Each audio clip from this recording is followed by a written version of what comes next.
She's a female doctor. A lady doctor. If female nurses are the angels in white, then are female doctors, perhaps, goddesses in white. She seems to be around my age, 35, or maybe a bit older. Not bad looking at all. No, far from bad. She had features that were rather appealing to men. However, when I addressed her as doctor, there seems to be no problem at all, she said, without even a hint of a smile, expressionless, scanning through the X-ray and MRI images displayed on the monitor in a rather brusque manner. Using an ambulance. Doctor, the ambulance was called by the other party. Jess, take care. She seemed more like a goddess in black than in white. My name is David. I had to go to the city hall that day, so I took the afternoon off from work. On my way back from the city hall, I encountered an elementary school boy playing ball around the area, and he ran into the street chasing the ball. There happened to be a large, thick tree, creating a blind spot for the cars on the street. The traffic wasn't too heavy. The cars on the road were driving fast. I stopped and watched the flow of cars and the boy. This is bad, dangerous, he's going to get hit. I reflexively ran to stop the boy. The sound of a car's sudden braking was heard. Almost simultaneously, I lifted the boy up. Ouch! The hood of the abruptly stopped car hit around my waist. The man driving the car rushed to me in panic. I said I was fine as it was just a slight hit, but the man, completely flustered, called an ambulance. And thus, I was transported to this hospital by an ambulance for the first time in my life. There were no visible injuries, but I underwent X-ray and MRI examinations. While waiting for the results, the boy whom I had shielded was brought to the hospital by his mother. The boy must have been scolded severely by his mother. With a face about to cry, he apologized to me repeatedly, asking if I was hurt. I'm fine, I'm indestructible, but remember, never run onto the road again. Understand, the action I took in the spur of the moment prevented a major accident, and I'm being thanked for it. With that thought, the pain in my waist where the cars had grazed felt like nothing, and I was in high spirits. Then a young female nurse who came to call me for the examination results said to the boy, "You're lucky, saved by a handsome man," and gave me a smiling face. Truly an angel in white. It seemed like there were countless twinkling stars around her smile. Right after that, came that goddess in black. There were absolutely no twinkling stars, and it seemed like she had thick, dark storm clouds on her back as she treated me coldly. "David, about this weekend?" "Not again. I told you I'm good." I declined an invitation from my junior at work, who is obsessed with events for singles. About 6 months ago, this junior asked me to join him as he didn't want to go alone, and I went to an event for singles just once. I wasn't interested to begin with, and indeed, I didn't meet anyone special. It wasn't fun at all. I, too, think it's about time to settle down since I'm getting older. But I would prefer a more natural encounter. Indeed, I yearned for meeting someone, but I had no desire to attend another event for singles. Besides, at this time, I had someone on my mind. The female doctor who was cold to me. Her aloofness only piqued my interest more. I couldn't help but dwell on it. Well, I don't think it's likely, but in the case of a traffic accident, symptoms like whiplash sometimes appear later, so if that happens, make sure to get checked out at some orthopedic clinic. I remembered her words as I touched the part of my waist where the cars had grazed. It was still a bit painful. All right, it's not completely healed. In that case, why not go and get it checked? Time is of the essence. The next day, I went to see her for a consultation. "Oh, the one from the other day, are you not feeling well?" the amiable nurse addressed me. I managed a wry smile and asked her the important question. is the doctor who's been seeing me married. If you're talking about Dr. Emma, she's single. Why do you ask? I did a silent fist pump and said I was just curious since a female orthopedic surgeon is rare. I was sweating, hoping she didn't see through my ulterior motive. Just then, my name, David, was called. When I entered the consultation room, she was checking my medical record on the computer. What brings you here? My waist is still hurting from the accident. She looked at the record again. It shouldn't be a big deal. She casually suggested another checkup if I was still worried. I hesitated, and she remarked, "Is this your first traffic accident? Some patients overreact, especially the timid ones." She was half smirking, a bit condescending. I got a little annoyed. "But it still hurts. I can prescribe some painkillers." She stared at me as she said this. "It really isn't a big deal. If you don't believe me, why not get a second opinion from another hospital?" I had no choice but to back off. That weekend, I was at my regular bar, having a drink with the bar owner. I wonder if female doctors usually marry other doctors. The bar owner stopped chopping and looked puzzled. I continued, partly talking to myself. They earn more, are smarter, and have strong personalities and high pride.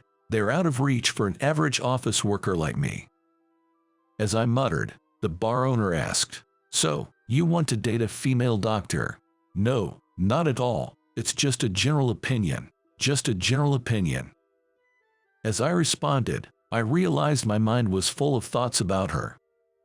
She doesn't give me the time of day, treating me with nothing but coldness.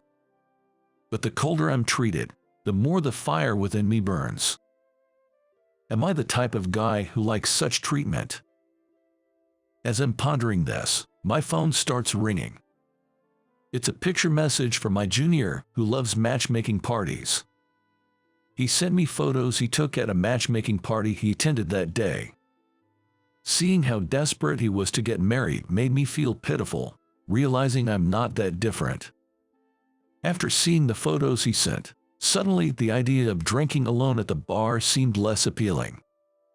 It had just gone past 7 in the evening, but I paid the bill and headed home. Then, just as I left the bar, a woman's high-pitched voice called out to me. I looked in the direction of the voice and saw a young girl smiling at me. I didn't know who she was. I thought she was calling out to me, but I looked around to see if it was someone else. There was no one else standing still. "How are you feeling?" Then, I finally recognized her. It was that friendly nurse. "Oh, I hardly recognized you. I thought you were just some girl." A white nurse coat is powerful. It can turn any girl into an angel. She also lived around here, so we walked together, making small talk. "By the way, is Dr. Emma always like that?" I brought her up. "Dr. Emma, like what?" "Just between us. She seems kind of aloof and hard to approach." To her surprise, I was the first patient to describe her that way. Not only is she an excellent doctor, but she's also friendly and popular among the patients. I listened while nodding, but I just couldn't accept it. "Well, I'm going this way." I watched the angel without a white uniform walking away. So she's only cold to me. Could it be she's playing hard to get? My thought process was unusually optimistic. The pain in my back disappeared before I finished the painkillers she prescribed, and there was no new symptom. So, I lost the chance to visit her clinic. However, I noticed the chain on my seldom used bike, parked at the apartment complex, had wristed. I decided to ride it for a test and pedaled for the first time in a while. The chain made some noise, but there were no serious issues. The bigger problem was the flat tires. And the brakes wasn't working well, so I decided to take it to a bike shop.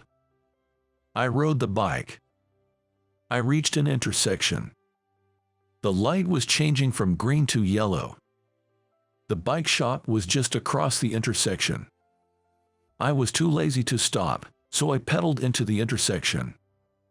And I collided with a turning vehicle perfectly. Thanks to the other car's abrupt braking, it didn't end up in a major incident. I scraped my arm when I fell, but it was just a minor bleed. The leg I band wasn't in much pain either. The female driver who got out of the car went pale and offered to call an ambulance. But I was the one who rode recklessly, and it's just a scrape, so I refused. Afterward, we called the police and dealt with the accident. I didn't get home until the evening. I shouldn't have been riding a bicycle. I should have left the rusty chain as it was. Regret was all that came to my mind. Maybe because of that, I had no appetite and felt down. My mind was foggy, probably exhausted from the police inquiry and stuff. The leg that got hit started throbbing in pain. So, I decided to go to bed early and promptly got in bed. The next morning, I woke up when a sharp pain ran through my leg as I rolled over. I felt nauseous and out of sorts. The symptoms, like whiplash, might appear later in case of a traffic accident. Her voice echoed in my mind. Is this it? Is this what she meant? I have no choice but to go to the hospital. So, I called in sick to work and went to her clinic. How can I help you today? When I staggered into the consultation room, she, who was looking at her computer, hurriedly stood up and supported me. Then, she gently led me to the examination bed. I was riding a bicycle yesterday and got hit by a car. I explained the situation and how the pain in my leg worsened this morning and that I felt nauseous. Let's get you tested right away. Her voice was filled with a kindness that wrapped around one's heart, unlike any I had heard before. Her usual cold demeanor had done a complete 180. Could it be that I'm seriously injured, need major surgery, or have after effects? On her advice, I was admitted to the hospital immediately. I asked my colleague, who loved events for singles, to bring the minimum necessary belongings for my home. Then, she appeared in the hospital room to inform me of the X-ray and MRI results. I had a mild concussion and bruises all over.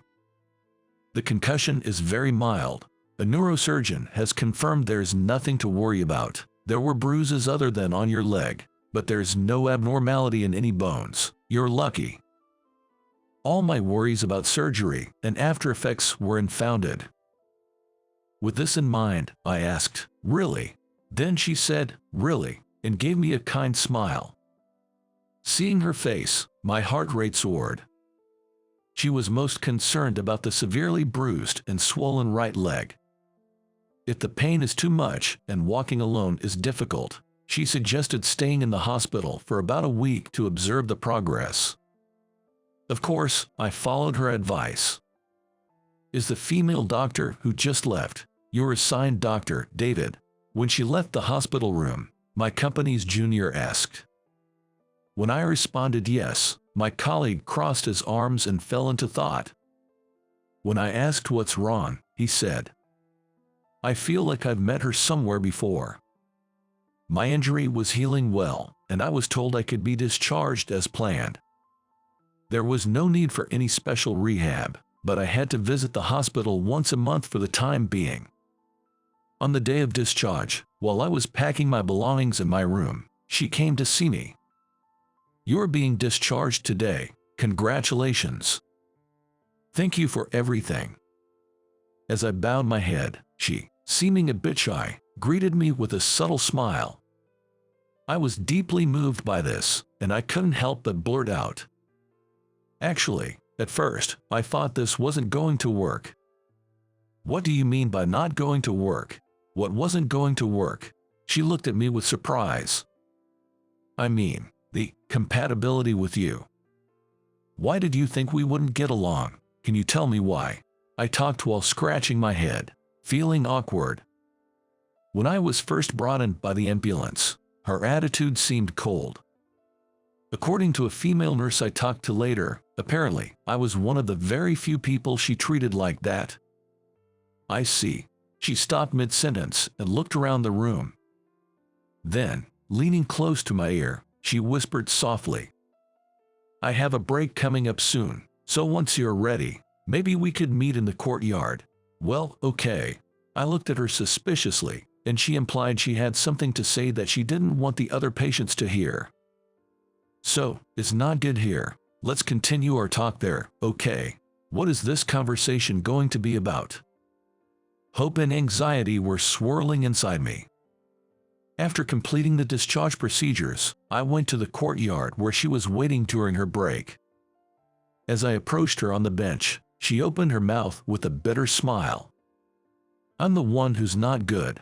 Mixing personal feelings when examining patients. Personal feelings. When I asked back, she nodded and explained. Even though I had gotten into a car accident protecting a child and was injured, I joked about being indestructible because I had only minor injuries, and that had angered her. Hearing this, I felt like I understood. Doctors are dealing with patients brought in by ambulances with all they have. Her being angry at me for being lighthearted was just the other side of that. I reflected on my behavior. I felt bad and remained silent. Then, she suddenly changed her tone and said jokingly, mocking herself, "And this is a bit embarrassing, but when you kept calling me doctor, I realized what? Don't you remember that matchmaking party?" My mind was filled with question marks. The only matchmaking party I remember was the one I attended about 6 months ago as a favor to my junior. During the talk time, it was customary for both men and women to ask each other, "What do you do?" I plainly said, "I'm a doctor." Then, I got some weird looks. Jokingly, people started saying things like, "I've been having some pain here," or suddenly started calling me doctor. Hearing this, I remembered. At that matchmaking party back then, I was told by my junior that there was a female doctor, and for fun, I kept calling her doc and teased her quite a bit. That time, "Oh, was it you, Dr. Emma?" When I asked, she nodded. Her makeup and vibe were totally different, and I hadn't realized it until that moment. Or maybe, just like the angels in white coats, I thought it might be the magic of the white coat. She remembered the humiliation from that party and acted cold towards me. I'm sorry about that, but when doctors are off duty, we're just normal women. Seems like I'm professional and personal. Since then, I meet her once a month for consultations. At the same time, I meet her 2 or 3 times a week, seeing her as just a woman. Outside the hospital. Just the other day, I took her to my regular bar for the first time. The bar owner whispered in my ear, asking what her job was. When I replied she was a doctor, he nodded several times. What happened?" she asked me, looking puzzled. So, I explained. I had previously discussed with the bar owner whether a doctor would marry another doctor or wouldn't consider a regular guy like me. She chuckled. I asked her, "As a matter of fact, what do you think? It depends on the individual, doesn't it? Some doctors marry other doctors, and some don't. It seems there are people who are set on marrying doctors, but it isn't necessarily the case. Do you mind not marrying a doctor? I don't worry about the job. I don't have to marry a doctor. If I did, I wouldn't be here with you." Does that mean? I couldn't help but look at her. She, with an innocent face, picked up the menu. I was foolish to think aiming for a female doctor was aiming too high. Having high aspirations in love is what brought her and me together. And it's what will keep her and me together moving forward. How was the story today? Pressing the subscribe and like button will encourage more productions. Looking forward to your comments. See you in the next video.